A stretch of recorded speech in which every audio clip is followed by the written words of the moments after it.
남편의 외도, 절망 끝에서 살아남은 여자의 충격 실화. 당신이라면 남편의 외도 현장을 목격한 그 순간 무엇을 선택하시겠습니까? 끝이에요. 우리 끝내요. 내가 뭘 할 수 있는데? 애도 못 낳는 주제에. 그녀는 계단에서 떨어졌습니다. 남편의 손에 밀려서 골절, 뇌진탕, 그리고 온몸에 멍. 하지만 진짜 악몽은 그 다음이었습니다. 용의자 최성민은 이웃 여성을 살해한 후 도주했으며 초등교사, 살인범의 아내로 밝혀져 가정폭력 피해자였지만 신고 없었다. 이웃들 충격, 평범해 보였는데 남편은 경찰과의 총격전 끝에 사망했습니다. 그녀에게 남은 것은 무엇이었을까요? 살인자의 아내라는 낙인, 교직에서의 퇴출, 그리고 깊은 절망. 하지만 이것은 끝이 아니었습니다. 가장 어두운 밤을 견딘 여자의 이야기. 피해자가 아닌 생존자로 절망이 아닌 희망을 선택한 한 교사의 진짜 이야기가 지금 시작됩니다. 1950년대 경북 봉화의 겨울은 혹독했습니다. 산자락을 따라 옹기종기 모여 앉은 마을에는 늘 연탄 냄새와 땔감 타는 소리가 뒤섞여 있었습니다. 그 작은 마을 초입, 기와지붕 아래 낡은 한옥에서 박도연은 태어났습니다. 도연의 아버지는 광부였습니다. 새벽같이 집을 나서 캄캄한 갱도로 내려가 하루 종일 곡괭이를 들었습니다. 손톱 밑은 언제나 검은 석탄가루로 물들어 있었고 어깨는 굽어 있었습니다. 어머니는 재봉사였습니다. 밤늦도록 재봉틀을 돌리며 이웃들의 옷을 기웠습니다. 손가락 끝은 바늘에 찔려 굳은 살이 박혀 있었지만 그 손은 늘 따뜻했습니다. 도연아, 어머니는 저녁상을 물리고 나면 도연을 무릎에 앉혔습니다. 그리고 낮게 단단한 목소리로 말했습니다. 세상에서 내가 가진 것을 모두 빼앗길 수 있어. 돈도, 집도, 심지어 이름도. 하지만 단 한 가지는 절대 빼앗기지 않아. 그게 뭔지 아니? 도연은 고개를 저었습니다. 배움이야. 내 머릿속에 든 배움만은 아무도 가져갈 수 없단다. 그 말은 도연의 가슴에 깊이 박혔습니다.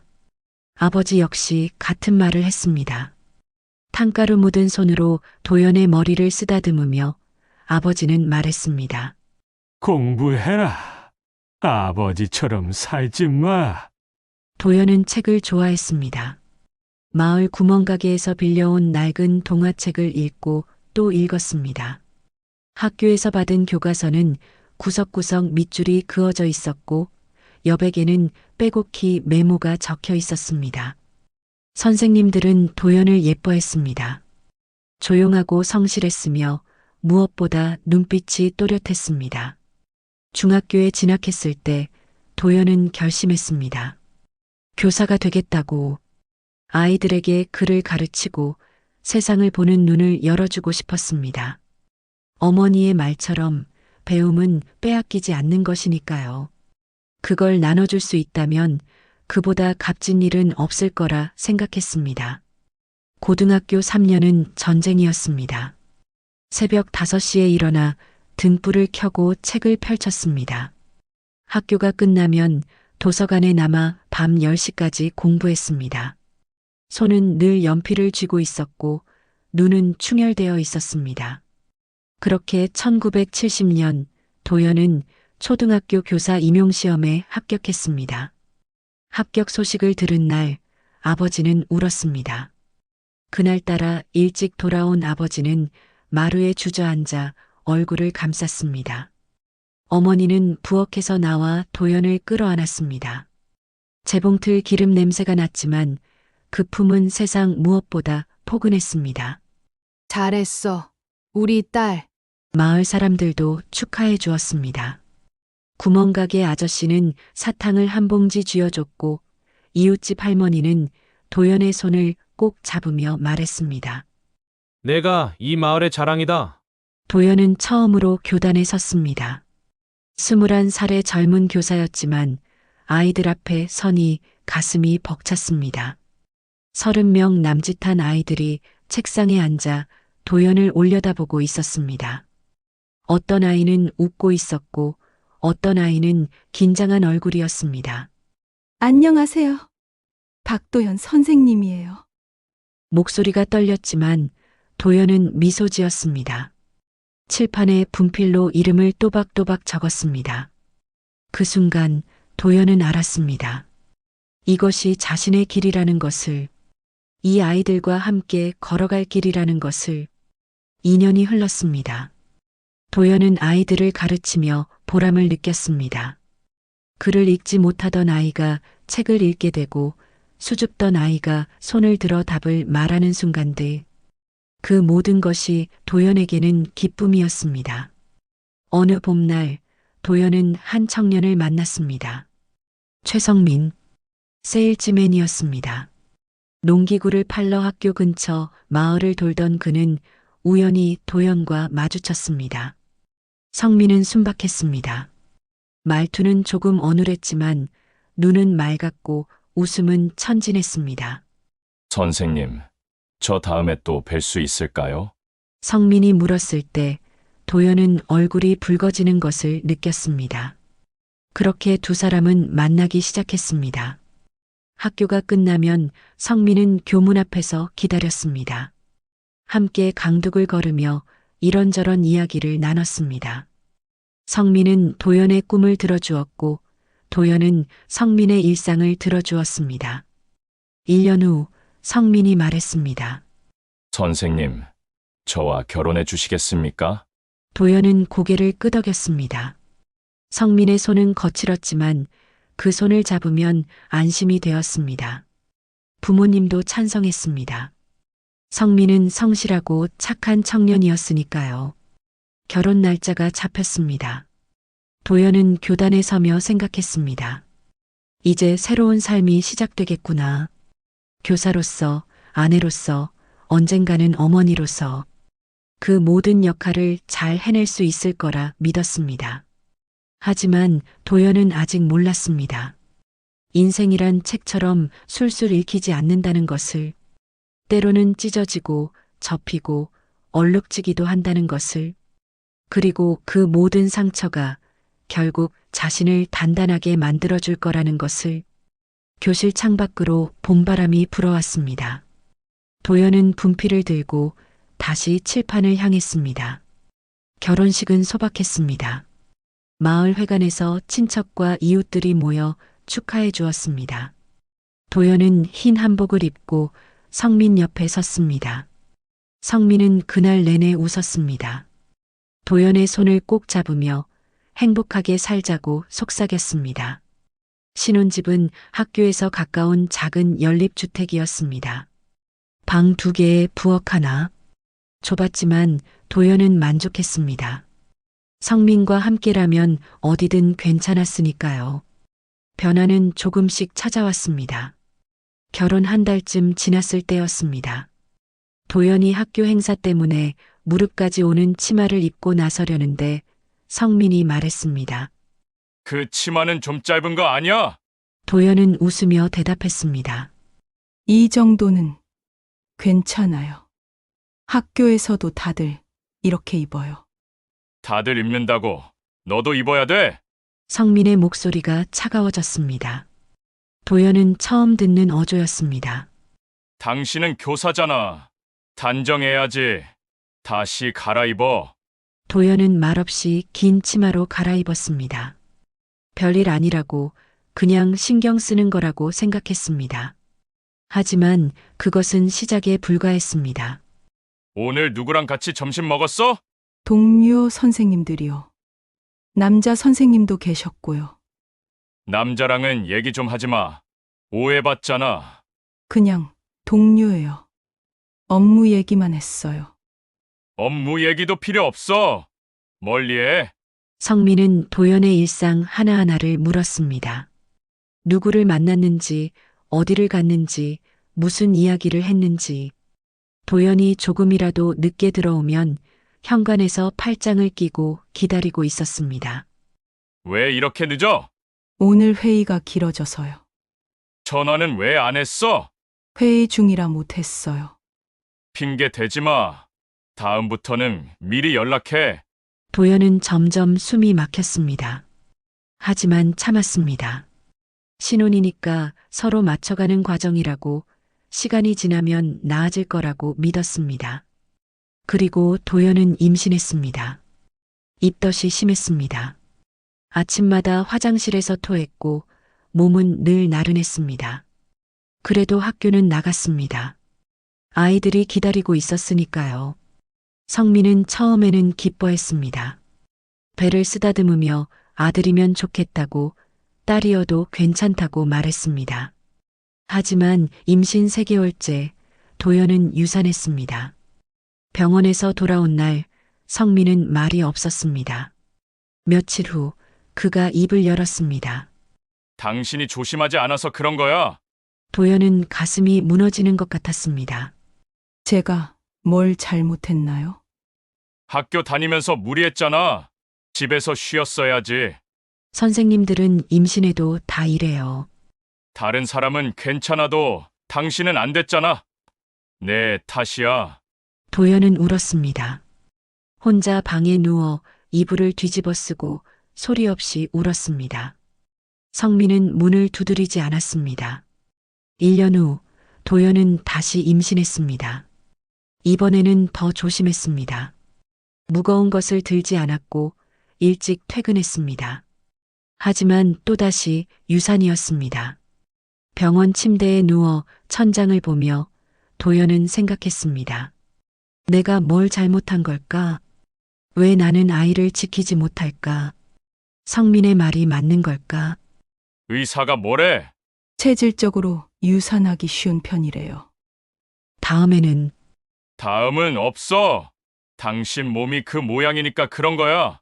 성민의 말은 날카로웠습니다. 도연은 고개를 숙였습니다. 변명할 말이 없었습니다. 1997년 IMF 외환위기가 터졌습니다. 성민이 다니던 회사가 부도났습니다. 하루아침에 실직자가 된 성민은 집에서 소파에 누워 텔레비전만 켰습니다. 구직 활동을 하는 것 같지도 않았습니다. 도연이 조심스럽게 물었습니다. 이력서는 넣어봤어요? 시끄러워. 당신이 뭘 알아? 제가 아는 사람 중에 소개해 줄 수 있는 곳이. 여자 월급으로 살라고? 그게 자랑이야? 도연은 입을 다물었습니다. 성민은 술을 마시기 시작했습니다. 낮부터 소주를 마시고 밤에는 취해서 돌아왔습니다. 술 냄새와 담배 냄새가 뒤섞인 채로 현관문을 쾅 닫았습니다. 밥은? 차려놨어요. 식탁에. 이게 밥이야. 반찬도 이것밖에 없어. 오늘 장을 못 봐서. 당신은 맨날 핑계야. 제대로 하는 게 하나도 없어. 도연은 참았습니다. 성민이 힘들다는 걸 알았습니다. 일자리를 잃은 남자의 자존심이 어떤지도 알았습니다. 그러니 참을 수 있었습니다. 하지만 어느 날 성민의 손이 올라왔습니다. 왜 대답을 안 해? 제가 뭐라고 하셨어요? 듣고 있었어. 없었어? 죄송해요. 다시 말씀해 주세요. 딱이었습니다. 뺨이 화끈거렸습니다. 도연은 멍하니 성민을 바라봤습니다. 성민도 놀란 표정이었습니다. 하지만 사과는 없었습니다. 내가 왜 이러게 됐는지 알아? 다 당신 때문이야. 도연은 아무 말도 하지 못했습니다. 그날 이후 폭력은 일상이 되었습니다. 작은 일에도 성민은 소리를 질렀습니다. 물건을 집어던졌습니다. 도연의 팔을 잡아 끌었고 머리채를 잡았습니다. 도연은 멍이 들지 않게 조심했습니다. 긴팔 옷을 입었고 목도리로 목을 감쌌습니다. 학교에서는 웃었습니다. 아이들 앞에서는 밝은 선생님이었습니다. 동료들이 물으면 괜찮다고 대답했습니다. 아무도 몰랐습니다. 도연이 매일 밤 두려움 속에서 살고 있다는 것을 도연은 생각했습니다. 내가 더 잘하면 될까? 내가 참으면 괜찮아질까? 이혼은 생각할 수 없었습니다. 부모님께 죄송스러웠고 세상의 시선이 두려웠습니다. 무엇보다 아직 사랑하고 있었습니다. 그 순박했던 청년을 강둑을 함께 걸으며 꿈을 말하던 그 사람을 어느 겨울밤 도연은 창밖을 바라보았습니다. 눈이 내리고 있었습니다. 하얀 눈이 세상을 덮었습니다. 도연은 손으로 유리창을 짚었습니다. 차가웠습니다. 그리고 도연은 결심했습니다. 조금만 더 견뎌보자. 조금만 더 참아보자. 언젠가는 나아질 거라고, 그 희망을 놓지 않기로. 하지만 도연은 몰랐습니다. 희망이란 때로는 독이 된다는 것을, 그리고 진짜 용기는 포기가 아니라 떠남에 있다는 것을. 그날은 비가 왔습니다. 장대비였습니다. 우산을 써도 소용없을 만큼 굵은 빗줄기가 세상을 흐리게 만들었습니다. 도연은 학교에서 조퇴했습니다. 두통이 심했고 몸이 천근만근이었습니다. 양호 선생님이 얼굴을 보더니 집에 가서 쉬라고 했습니다. 도연은 고맙다고 인사하고 우산을 펼쳤습니다. 집까지 걸어가는 동안 옷이 다 젖었습니다. 신발 속으로 물이 스며들었습니다. 현관문을 열 때 도연은 이상한 느낌을 받았습니다. 집안이 너무 조용했습니다. 성민은 요즘 낮부터 집에 있었는데 텔레비전 소리가 들리지 않았습니다. 왔어요. 대답이 없었습니다. 도연은 신발을 벗고 안으로 들어갔습니다. 거실도 비어 있었습니다. 침실 문이 살짝 열려 있었습니다. 그 틈으로 소리가 새어나왔습니다. 낮은 웃음소리, 여자의 목소리. 도연은 문을 밀었습니다. 침대 위에 성민이 있었습니다. 그리고 그 옆에 윗집에 사는 여자가 있었습니다. 나이는 비슷했습니다. 결혼한 여자였습니다. 가끔 계단에서 마주치면 인사를 나누던 사이였습니다. 시간이 멈춘 것 같았습니다. 성민이 도연을 봤습니다. 여자도 비명을 지르며 이불을 끌어당겼습니다. 도연은 그 자리에 서 있었습니다. 움직일 수가 없었습니다. 나가. 성민이 말했습니다. 도연은 입술을 깨물었습니다. 피가 났지만 느껴지지 않았습니다. 끝이에요. 도연의 목소리는 떨렸지만 단호했습니다. 우리 끝내요. 성민이 침대에서 내려왔습니다. 서둘러 바지를 입으며 다가왔습니다. 여자는 옷을 챙겨 방을 빠져나갔습니다. 계단을 뛰어내려가는 발소리가 들렸습니다.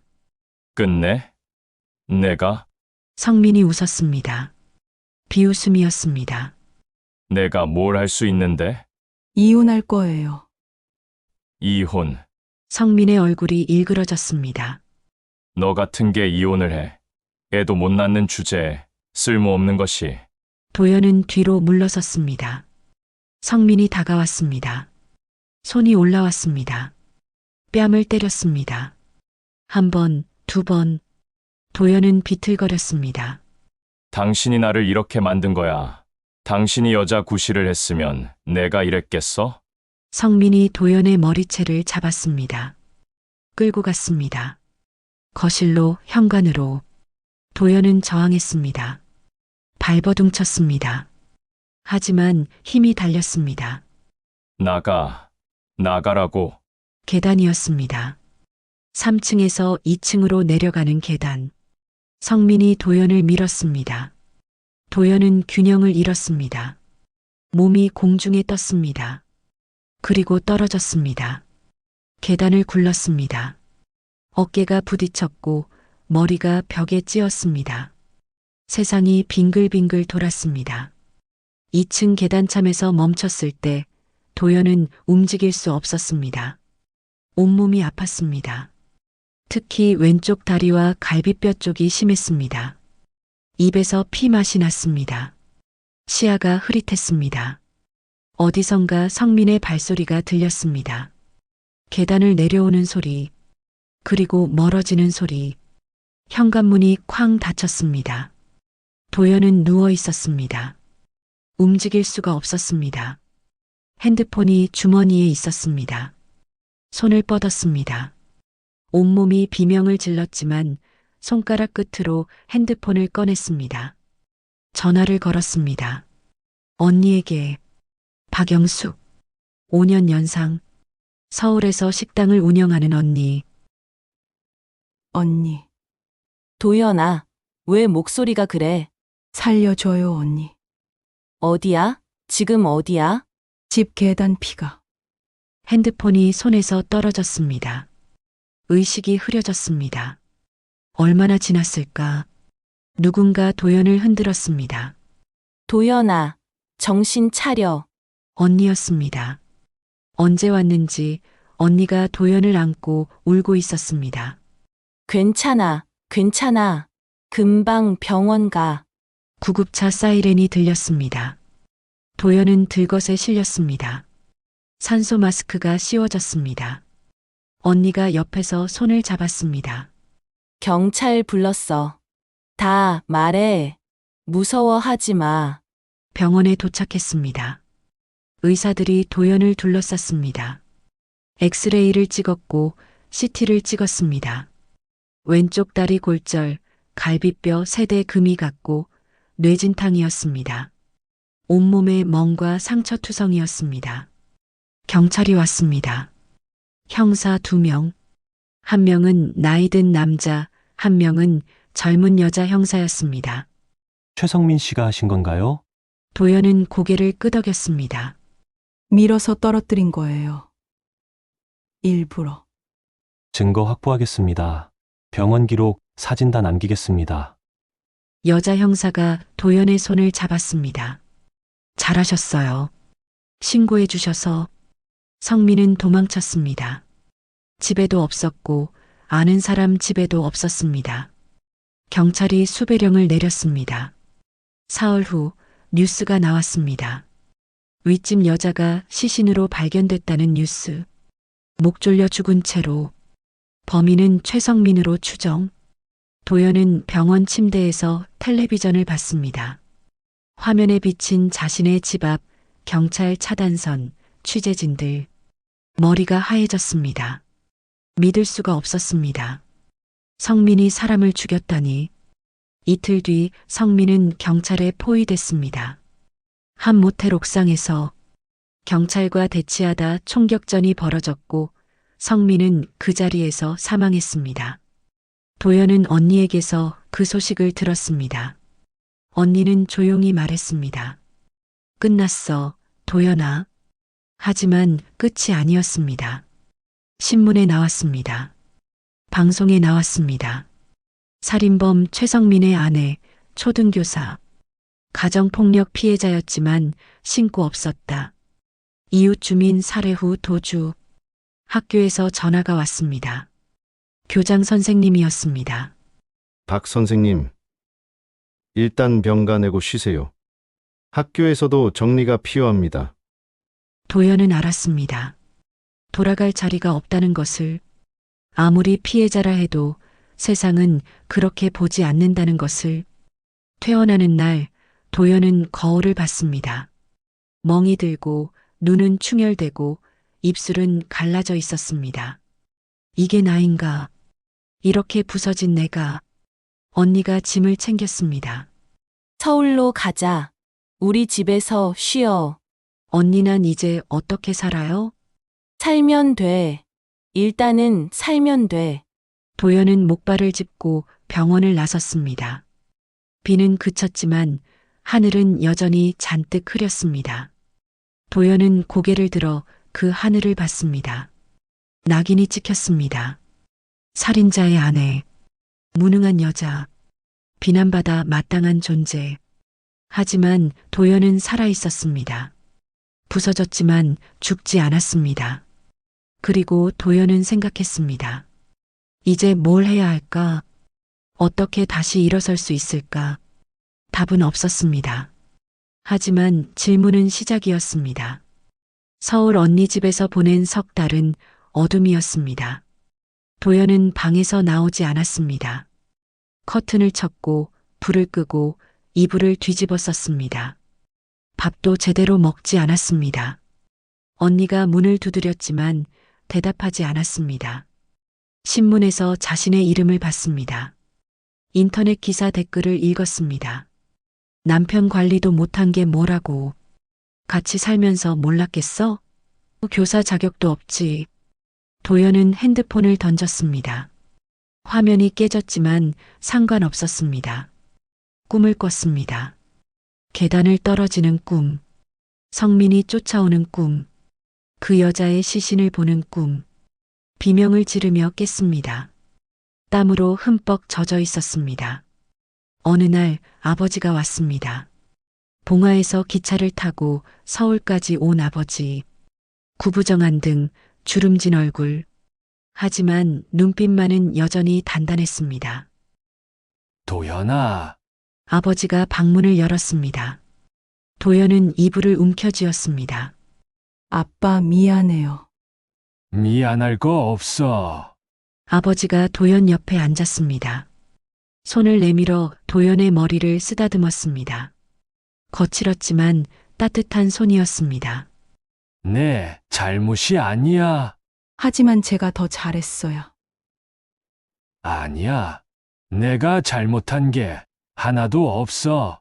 아버지는 주머니에서 무언가를 꺼냈습니다. 버스표 2장이었습니다. 대구로 가자. 대구요? 내 고모가 거기 살잖니? 새로 시작하자. 여기서는 안 돼. 도연은 고개를 저었습니다. 아빠. 전 이제 아무것도 못해요. 할 수 있어. 넌 내 딸이야. 내 딸은 강해. 강하지 않아요. 전 약해요. 무너졌어요. 무너졌으면 다시 일어서면 돼. 아버지의 목소리는 흔들리지 않았습니다. 도연은 울었습니다. 아버지의 품에 안겨 한참을 울었습니다. 일주일 후 도연은 대구행 버스에 올랐습니다. 아버지가 옆에 앉았습니다. 창밖으로 서울이 멀어졌습니다. 도연은 고개를 기댔습니다. 버스는 고속도로를 달렸습니다. 대구는 낯설었습니다. 서울만큼 크지도 않고 봉화만큼 작지도 않았습니다. 고모네 집은 시내에서 조금 떨어진 곳이었습니다. 고모는 도연을 안아주었습니다. 괜찮아. 천천히 쉬어. 하지만 도연은 쉴 수 없었습니다. 가만히 있으면 생각이 너무 많았습니다. 무언가를 해야 했습니다. 아버지가 일자리를 구해왔습니다. 서문시장 근처 작은 분식집. 주인은 김순애라는 50대 여자였습니다. 키가 작고 목소리는 컸습니다. 첫날 순애가 물었습니다. 설거지 할 줄 알아? 네. 그럼 됐어. 일단 해봐. 도연은 설거지를 했습니다. 그릇을 닦고 바닥을 쓸고 테이블을 닦았습니다. 손이 거칠어졌고 허리가 아팠습니다. 하지만 괜찮았습니다. 몸이 아프면 마음은 덜 아팠습니다. 순애는 까칠했지만 다정했습니다. 도연이 실수하면 소리를 질렀지만 밥은 꼭 챙겨줬습니다. 먹어. 일하려면 먹어야지. 감사합니다. 감사는 무슨. 일 더 시킬 거니까 먹는 거야. 그렇게 말하면서도 순애는 도연이 좋아하는 반찬을 더 챙겨줬습니다. 어느 날 분식집에 아이가 왔습니다. 초등학생쯤 되어 보였습니다. 교복이 해져 있었고 신발은 낡았습니다. 떡볶이를 시켰습니다. 얼마예요? 3,000원. 아이가 동전을 꺼냈습니다. 1,000원, 500원짜리들. 세어보니 2,500원이었습니다. 아이의 얼굴이 굳었습니다. 죄송해요. 500원이 부족한데. 순애가 손을 내저었습니다. 됐어. 그냥 먹어. 하지만 오늘 할인이야. 2,500원. 아이가 고맙다고 인사했습니다. 떡볶이를 먹으며 행복한 얼굴을 했습니다. 도연은 그 모습을 봤습니다. 가슴이 따뜻해졌습니다. 아이가 다 먹고 나가려는데 도연이 불렀습니다. 잠깐만. 아이가 돌아봤습니다.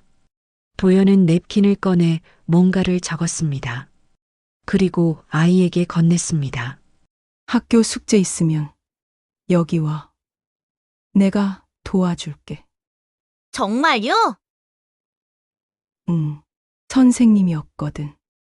아이의 눈이 반짝였습니다. 고맙다고 연신 인사하며 나갔습니다. 순애가 도연을 봤습니다. 선생님이었어? 옛날 얘기예요. 왜 그만뒀는데? 도연은 입을 다물었습니다. 순애는 더 묻지 않았습니다. 대신 이렇게 말했습니다. 좋은 일 하네. 애들 가르치는 거. 그날부터 아이들이 오기 시작했습니다. 학교 끝나고 분식집에 와서 떡볶이를 먹고 도연에게 숙제를 물어봤습니다. 도연은 가르쳤습니다. 수학 문제를 풀어주고 책을 읽어주고 글씨 쓰는 법을 알려줬습니다. 아이들의 웃음소리가 가게를 채웠습니다. 도연도 웃었습니다. 언제 이렇게 웃었던가 기억이 나지 않았습니다. 순애가 어느 날 물었습니다. 행복해 보여. 네. 가르칠 때 내 얼굴이 달라. 도연은 고개를 끄덕였습니다. 제가 할 수 있는 일이에요. 이것밖에. 이것밖에가 아니야. 순애가 도연의 어깨를 두드렸습니다.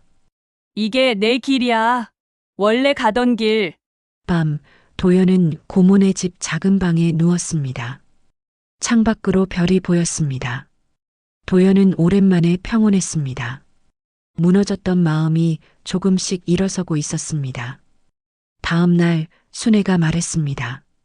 너 말이야. 네. 피해자 아니야. 도연이 순애를 봤습니다. 순애는 진지했습니다. 너는 생존자야. 살아남은 거야. 그게 얼마나 대단한 건데. 도연의 눈에 눈물이 고였습니다. 생존자. 그래. 그러니까 당당해. 내가 잘못한 거 없어. 도연은 고개를 끄덕였습니다. 순애의 말이 가슴에 새겨졌습니다. 피해자가 아니라 생존자, 무너진 게 아니라 살아남은 것. 그날 밤 도연은 편지를 썼습니다. 교육청에 보내는 편지, 복직을 신청하는 편지는 아니었습니다. 그저 언젠가 다시 아이들 앞에 서고 싶다는 마음을 담은 편지였습니다. 답장이 올지 몰랐습니다. 하지만 괜찮았습니다. 도연은 이미 가르치고 있었으니까요. 분식집에서 아이들에게 조금씩. 그리고 도연은 깨달았습니다. 희망이란 거창한 게 아니라는 것을. 작은 웃음, 따뜻한 말, 누군가에게 필요한 존재가 되는 것. 그것이 희망이라는 것을. 대구의 겨울은 추웠지만 도연의 가슴은 조금씩 따뜻해지고 있었습니다. 전화가 왔습니다. 대구에서 보낸 지 1년쯤 되던 어느 봄날이었습니다. 박도연 씨 맞으십니까? 네. 아동보호 전문기관입니다. 최서준 군에 대해 말씀드릴 게 있어서요. 도연은 멈칫했습니다. 최서준, 성민과 그 여자 사이에 태어난 아이. 사건 이후 친척이 잠시 맡았다는 소식만 들었습니다. 무슨 일이신가요? 맡아주시던 친척분이 더 이상 양육이 어렵다고 하셔서요. 아이가 지금 7살인데 보호자가 없습니다. 그게 저랑 무슨 상관이? 법적으로는 박도연 씨가 가장 가까운 보호자입니다. 물론 강제는 아닙니다만 한번 만나보시겠습니까? 도연은 전화를 끊었습니다. 손이 떨렸습니다. 그 아이, 성민의 배신의 결과 어떻게 받아들일 수 있겠습니까? 순애가 물었습니다. 무슨 일이야? 아니요. 아무것도 아니에요. 하지만 순애는 알았습니다. 도연의 표정을 보면 알 수 있었습니다. 말해봐. 혼자 끙끙 앓지 말고. 도연은 이야기했습니다. 순애는 듣고 있다가 말했습니다. 한번 보기라도 해. 싫어요.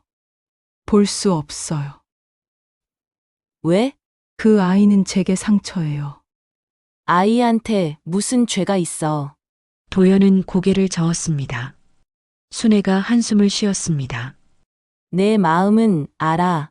하지만 아이 입장도 생각해봐. 부모 다 없고 친척도 버렸어. 얼마나 무서울까? 도연은 아무 말도 하지 못했습니다. 일주일 후 도연은 아동보호센터에 갔습니다. 담당자가 안내했습니다. 작은 방에 아이가 앉아 있었습니다. 최서준, 7살, 까만 머리, 큰 눈, 성민을 닮았습니다. 도연은 숨이 막혔습니다. 안녕. 아이가 작은 목소리로 인사했습니다. 도연은 앉았습니다. 안녕. 나는 도현이라고 해. 이모예요? 응. 아이는 조심스럽게 도연을 봤습니다. 무서워하는 것 같았습니다. 도연은 마음이 아팠습니다. 서준아. 엄마 아빠 기억나? 아이가 고개를 저었습니다. 아니요. 사진만 봤어요. 무섭지 않아? 무서워요. 근데 익숙해요. 도연은 그 말에 가슴이 무너졌습니다.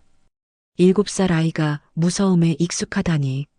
집으로 돌아와 도연은 밤새 잠을 이루지 못했습니다. 아이의 눈이 계속 떠올랐습니다. 무서움에 익숙한 눈, 버려진 아이의 눈. 다음 날 도연은 결심했습니다. 데려올게요. 담당자가 놀랐습니다. 정말입니까? 네. 제가 키울게요. 절차는 복잡했습니다. 서류도 많았고 상담도 여러 차례 받아야 했습니다. 하지만 도연은 포기하지 않았습니다. 6달 후 서준이 도연의 집에 왔습니다. 작은 가방 하나만 들고 도연은 서준의 방을 꾸며놓았습니다. 침대, 책상, 장난감. 서준은 조심스럽게 방을 둘러봤습니다. 이게 다 제 거예요? 응. 내 방이야. 서준이 울었습니다. 도연은 서준을 안았습니다. 작고 따뜻한 몸. 처음에는 어색했지만 점점 자연스러워졌습니다. 순애가 도연에게 말했습니다. 잘했어. 잘한 건지 모르겠어요. 잘한 거야. 선택했잖아. 과거가 아니라 미래를. 도연은 고개를 끄덕였습니다. 순애의 말이 맞았습니다. 과거는 바꿀 수 없지만 선택은 미래를 만듭니다. 서준은 조용한 아이였습니다. 많이 웃지 않았고 말도 적었습니다. 하지만 도연을 따랐습니다. 도연이 어디 가면 따라왔고 밤에는 도연 옆에서 자려고 했습니다. 엄마라고 불러도 돼요? 어느 날 서준이 물었습니다. 도연은 눈물이 났습니다. 그럼. 불러. 엄마, 응. 서준아. 그날부터 서준은 엄마라고 불렀습니다. 도연도 서준을 아들이라고 불렀습니다. 피는 섞이지 않았지만 돌봄이 있었습니다. 선택이 있었습니다. 2년 후 도연은 교직에 복귀했습니다. 다른 도시, 작은 학교. 아무도 도연의 과거를 몰랐습니다. 도연은 다시 교단에 섰습니다. 떨렸지만 서준이 응원해 주었습니다. 엄마, 힘내세요. 도연은 웃었습니다. 그리고 교실로 들어갔습니다. 세월이 흘렀습니다. 도연은 열심히 일했습니다. 아이들을 가르쳤고 학교를 변화시켰습니다. 열악한 환경을 개선했고 소외된 아이들을 돌봤습니다. 그 공로를 인정받아 교장이 되었습니다. 어느 날 학교 행사에서 수학교사 이재호를 만났습니다. 조용하고 성실한 사람이었습니다. 아이들을 존중했고 동료들을 배려했습니다. 커피 한잔 하실래요? 재호가 물었습니다. 도연은 고개를 끄덕였습니다. 두 사람은 천천히 가까워졌습니다. 재호는 도연의 과거를 알았습니다. 하지만 판단하지 않았습니다. 그저 들어주었고 존중했습니다. 힘드셨겠어요. 이제는 괜찮아요. 강하시네요. 강한 게 아니에요. 그냥 살아남은 거예요. 재호가 도연의 손을 잡았습니다. 살아남은 것도 용기예요. 3년 후 도연과 재호는 결혼했습니다. 작은 결혼식이었습니다. 서준이 도연의 손을 잡고 버질로드를 걸었습니다. 순애도 왔고 아버지도 왔습니다. 모두가 축하해 주었습니다. 재호는 서준을 아들처럼 대했습니다. 야구를 가르쳤고 숙제를 도와주었습니다. 서준도 재호를 아빠라고 불렀습니다. 가족이 만들어졌습니다. 피로 이어지지 않았지만 돌봄으로 이어진 가족, 선택으로 만들어진 가족. 세월은 또 흘렀습니다. 도연은 예순이 되었고 퇴임했습니다. 재호도 은퇴했습니다. 서준은 어른이 되어 가정을 꾸렸습니다. 손주들이 태어났습니다. 어느 일요일 온 가족이 모였습니다. 도연의 집 거실에서 손주들이 뛰어놀았고 서준과 며느리가 주방을 도왔습니다. 재호는 신문을 읽고 있었습니다. 손주 중 큰아이가 물었습니다. 할머니는 어렸을 때 어땠어요? 도연은 미소 지었습니다. 힘들었단나. 어떻게요? 많이 아팠어. 마음도, 몸도. 그럼 어떻게 괜찮아졌어요? 도연은 아이를 안아주었습니다. 포기하지 않았거든. 그리고 좋은 사람들을 만났어. 할머니는 용감해요. 아니야. 할머니는 그냥 선택했을 뿐이야. 아이가 고개를 갸우뚱했습니다. 도연이 말했습니다. 용서는 선택이란다. 억지로 할 필요 없어. 하지만 회복은 권리야. 누구나 다시 일어설 권리가 있어. 가족도 선택이에요? 그래. 가족은 피가 아니라 돌봄과 선택으로 만들어지는 거야.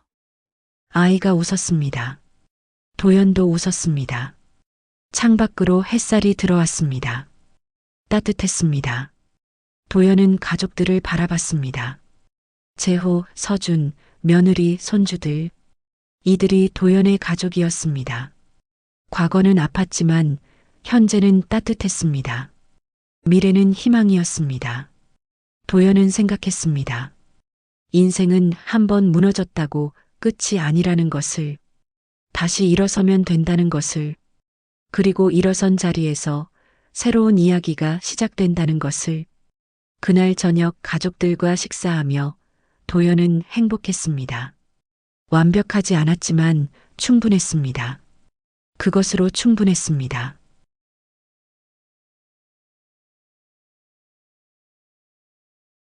구독과 좋아요 부탁드려요.